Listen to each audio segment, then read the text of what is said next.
નમસ્કાર દર્શક મિત્રો, આપ નિહાળી રહ્યા છો તાપી મિત્ર ન્યૂઝ ચેનલ। તો હવે નિહાળીએ સમાચાર વિગતવાર। પાટણમાં ધારપુર મેડિકલ કોલેજમાં અનિલ મેથાણીયા નામના વિદ્યાર્થીની શંકાસ્પદ મોતથી મામલો ગરમાયો છે। પરિજનોએ આરોપ લગાવ્યો હતો કે વિદ્યાર્થીનું મોત સિનિયરો દ્વારા રેગિંગ કરવાને કારણે થયું છે, જેના પગલે પરિવારે પોલીસ સ્ટેશનમાં ફરિયાદ નોંધાવી છે। આ સાથે જ કોલેજ દ્વારા પણ તપાસ કરી કડક કાર્યવાહી હાથ ધરવામાં આવી છે, જે હેઠળ કોલેજે 15 સિનિયર વિદ્યાર્થીઓને સસ્પેન્ડ કરી દીધા છે। એન્ટી રેગિંગ કમિટીનો રિપોર્ટ સામે આવ્યા બાદ આ કાર્યવાહી કરવામાં આવી છે। મૃતક મૂળ સુરેન્દ્રનગરના ધાંગધ્રા તાલુકાનો રહેવાસી છે। સમગ્ર મુદ્દે રવિવારે એબીપી દ્વારા મોડી રાત્રે કોલેજની બહાર પ્રદર્શન કરી વિરોધ કરવામાં આવ્યો હતો। મોડી રાત સુધી વિરોધ અને સૂત્રોચ્ચાર બાદ પોલીસ અને એબીવીપીના કાર્યકર્તાઓ વચ્ચે ઘર્ષણ થયું હતું। પોલીસે એબીવીપીના વિરોધ પ્રદર્શન કરનાર કાર્યકર્તાઓની અટકાયત કરી માહોલ શાંત કર્યો હતો। સૌરાષ્ટ્રભરમાંથી જેવા કે રાજકોટ, જામનગર, જૂનાગઢ જિલ્લામાંથી ખેડૂતો પોતાનો માલ વેચવા ગોંડલ માર્કેટયાર્ડમાં આવતા હોય છે। સમગ્ર ભારતભરમાં ગોંડલના તીખા મરચાંને લઈને જાણીતું છે। અહીંનું મરચું તીખાસને લઈને ગુજરાત ઉપરાંત અન્ય રાજ્યના લોકોને પણ આકર્ષી રહ્યું છે। આ વર્ષે મરચાંની સિઝન સૌપ્રથમ આવક કરવામાં આવી હતી। યાર્ડમાં આજરોજ અંદાજે 3500થી 4000 ભારીની આવક થવા પામી હતી। હરાજીમાં મરચાના સરેરાશ 20 કિલો મરચાના ભાવ 3000થી 6000 સુધી ભાવ બોલાયા હતા, જ્યારે મુહૂર્તમાં મરચાની એક ભારીના રેકોર્ડ બ્રેક ભાવ 23000 સુધી બોલાયા હતા।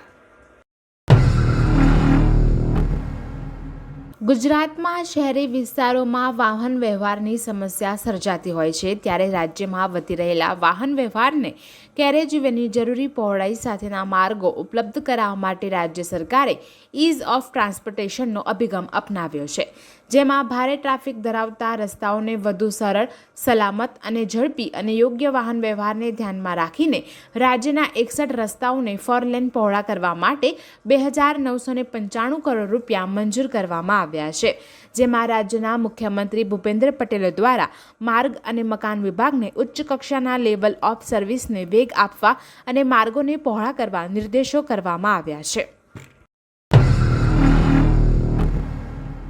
ગુજરાતમાં ગુનેગારોને પોલીસનો કોઈ ડર જ ના રહ્યો હોય તેમ ચોરી, લૂંટફાટ, હત્યા અને છેડતી જેવા બનાવોમાં ચિંતાજનક વધારો જોવા મળી રહ્યો છે।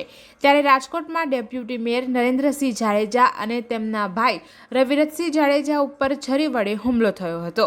સન્ની પાજીકા ધાબાના સંચાલક કુખ્યાત સન્ની અને તેના સાગરીતો દ્વારા આ હુમલો કરવામાં આવ્યો હતો। ગાંધીગ્રામ પોલીસે આરોપી સન્નીની ધરપકડ કરી છે। મળતી માહિતી અનુસાર ભત્રીજાના ઝઘડામાં ડેપ્યુટી મેયર વચ્ચે પડતા આ હુમલો થયો હોવાનું જાણવા મળ્યું છે। રાજકોટના ડેપ્યુટી મેયર અને તેમના ભાઈ પર છરી વડે હુમલો થતાં તેમને રાજકોટની ખાનગી હોસ્પિટલમાં ખસેડવામાં આવ્યા હતા, જોકે વધુ સારવાર માટે તેમને અમદાવાદ હોસ્પિટલ ખસેડવામાં આવ્યા છે। હાલ સમગ્ર મામલે પોલીસે ગુનો નોંધી વધુ તપાસ હાથ ધરી છે। વડોદરા શહેરના અટલાદરા વિસ્તારમાં આવેલ BSUP આવાસ યોજના સુભાષનગર 2200 પૈકી 200 મકાનોની ફાળવણી થઈ છે અને અંદાજે 1100 મકાન પાછલા ઘણા સમયથી ફાળવણીના અભાવે બંધ હોય ખંડેરમાં ફેરવાયા છે। આવાસ યોજનામાં ચારે તરફ ગંદકીના દ્રશ્યો જોવા મળી રહ્યા છે। સ્થાનિક રહીશો પ્રાથમિક સુવિધા માટે વલખા મારી રહ્યા છે। અવારનવાર રજૂઆત છતાં સમસ્યાનું નિરાકરણ આવી રહ્યું નથી। સ્વચ્છતાની વાતો વચ્ચે આ પ્રકારના દ્રશ્યો તંત્રની કામગીરી સામે સવાલો ઊભા થાય છે। સાથે અસામાજિક તત્વો માટે આ આવાસ યોજના આશીર્વાદરૂપ બની હોય તેમ જણાય છે। આ આવાસ યોજનામાં આવેલા બંધ મકાનોમાંથી દારૂની ખાલી બોટલો પણ મળી આવી છે, જેથી અહીં અસામાજિક પ્રવૃત્તિ ચાલતી હોવાની વાત નકારી શકાય તેમ નથી। સ્થાનિકોનું કહેવું છે કે બંધ મકાનોમાં ઘણી વખત કૂટણખાણા જેવા દ્રશ્યો પણ જોવા મળે છે। સ્થાનિકોની સુરક્ષા પણ જોખમમાં મુકાય છે। અહીંથી બારી બારણા, વાયરિંગ સહિતનો સામાન પણ ચોરી થઈ ગયો છે। વડોદરા મહાનગરપાલિકાએ સિક્યુરિટી એજન્સીને જવાબદારી સોંપી હોવા છતાં આ પરિસ્થિતિ જોવા મળી રહી છે। આ સમગ્ર બાબતે સામાજિક કાર્યકર્તા કમલેશ પરમારે તંત્રનું ધ્યાન દોર્યું છે અને મકાનોની ફાળવણી વહેલી તકે કરી સ્થાનિકોને પાણી, ડ્રેનેજ, સફાઈ જેવા પ્રશ્નોનું નિરાકરણ થાય તેવી માંગ કરી છે। વડોદરામાં નાગરવાડા સરકારી સ્કૂલ નંબર 10 નજીક આમલેટની લારી પર પૈસાની ઉઘરાણી માટે ગયેલા 2 યુવક પર લઘુમતી કોમના યુવકોએ હુમલો કરી ઈજાગ્રસ્ત કર્યા હતા. તેઓને સારવાર માટે સયાજી હોસ્પિટલમાં ભાજપના પૂર્વ કોર્પોરેટર રમેશ રાજા પરમાર અને તેમના પુત્ર તપન રમેશ પરમાર સહિત સ્થાનિક યુવકો સયાજી હોસ્પિટલ ખાતે પહોંચ્યા હતા.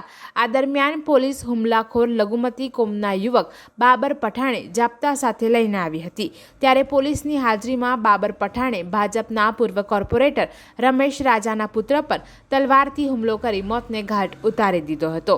આ મામલે પોલીસે સીસીટીવી ફૂટેજની મદદથી વધુ તપાસ હાથ ધરી છે. જ્યારે ભાજપના પૂર્વ મેયર, પક્ષના નેતા તેમજ પૂર્વ કોર્પોરેટરો સયાજી હોસ્પિટલ ખાતે દોડી આવ્યા હતા. સુરત પોલીસે અગાઉ જે ઊંટ વૈદ્ય સામે કાર્યવાહી કરી હતી, તેઓએ સુરતના પાંડેસરા વિસ્તારમાં જનસેવા મલ્ટી સ્પેશિયાલિટી હોસ્પિટલ શરૂ કરી દીધી હતી અને રવિવારે તેનું ઉદ્ઘાટન પણ કરી નાખ્યું હતું. પહેલાં ખંડેર હાલતમાં થિયેટર હતું, તેને 15 દિવસમાં તોડીને મલ્ટી સ્પેશિયાલિટી હોસ્પિટલ ઊભી કરી દીધી હતી, જેમાં એક પણ ફાયર સિસ્ટમ ઉપલબ્ધ ન હતી, જેથી એક દિવસ પહેલાં જ ખુલેલી હોસ્પિટલને 24 કલાકમાં જ સીલ કરી દેવામાં આવી છે.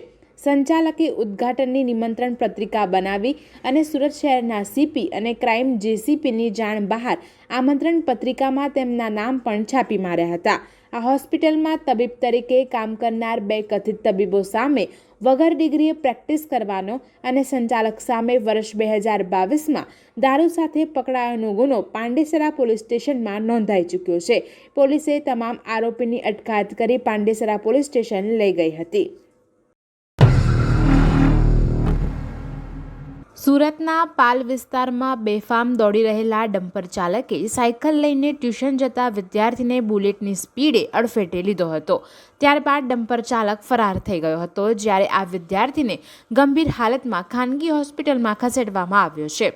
આ ઘટના અંગે પોલીસે જણાવ્યું હતું કે આ અકસ્માત મામલે ફરિયાદ નોંધવામાં આવી છે અને ડમ્પરને કબજે કરી લેવામાં આવ્યું છે. આ સાથે જ ડમ્પરના ચાલકની પણ અટકાયત કરી લેવામાં આવી છે અને વધુ પૂછપરછ હાથ ધરવામાં આવી રહી છે.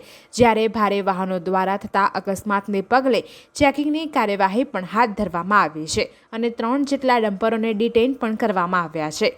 સીસીટીવીને આધારે તપાસ કરવામાં આવી રહી છે અને સિગ્નલ બંધ હતું કે ચાલુ તે અંગે પણ તપાસ કરવામાં આવશે. સુરત જિલ્લાના કામરેજના બાપા સીતારામ ચોકથી દાદા ભગવાન મંદિર તરફ જતા રસ્તા પર આવેલા એક શેરડીના ખેતરમાં આગ લાગતા નાસભાગ મચી જવા પામી હતી. ઘટનાની જાણ કામરેજ ફાયર વિભાગને કરવામાં આવતા કામરેજ ફાયર વિભાગની ટીમ તુરંત સ્થળ પર દોડી ગઈ હતી અને સતત 25,000 લીટર પાણીનો મારો ચલાવી આગ પર કાબૂ લીધો હતો. જો કે આ આગ પર કાબૂ આવે એ પહેલાં 3.5 વીઘાની શેરડી બળીને રાખ થઈ ગઈ હતી, જેને લઈને શેરડીની વાવણી કરનાર ખેડૂતને આર્થિક નુકસાની વેઠવાનો વારો આવ્યો હતો. કયા કારણોસર આ આગ લાગી એ હજુ જાણવા મળ્યું નથી. વાહન ચલાવવા મુદ્દે અમદાવાદના બોપલ બાદ સુરતમાં હત્યા કરવામાં આવી છે. સુરતના કતારગામમાં જાહેર રસ્તા પર હત્યાના હચમચાવી નાખતા સીસીટીવી સામે આવ્યા છે. ગાડી સાઈડમાં કરવાની નજીવી બાબતે માથાકૂટ થયા બાદ આધેડ પર પિકઅપ વાન ચડાવી દેવામાં આવી હતી. એટલેથી પણ ન અટકતા યુવકને 150 મીટર જેટલો ઢસડવામાં આવ્યો હતો, જેના પગલે તેનું ઘટના સ્થળે જ મોત નીપજ્યું હતું.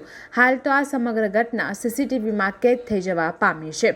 ચોક બજારમાં થયેલા મર્ડરના આરોપીને ક્રાઇમ બ્રાન્ચ દ્વારા ચોક પોલીસ અને વેસ્ટર્ન રેલવે પોલીસની મદદથી ભરૂચ રેલવે સ્ટેશનથી પકડી પાડવામાં આવ્યા છે, જેને સુરત લઈ આવવામાં આવ્યા છે. હવે પૂછપરછ બાદ હત્યાનું કારણ સામે આવશે. દર્શક મિત્રો, આ હતા અત્યાર સુધીના સમાચાર. આવા જ મહત્વના સમાચાર નિહાળવા જોતા રહો તાપી મિત્ર ન્યૂઝ ચેનલ અને હા, સબસ્ક્રાઇબ કરવાનું ભૂલશો નહીં.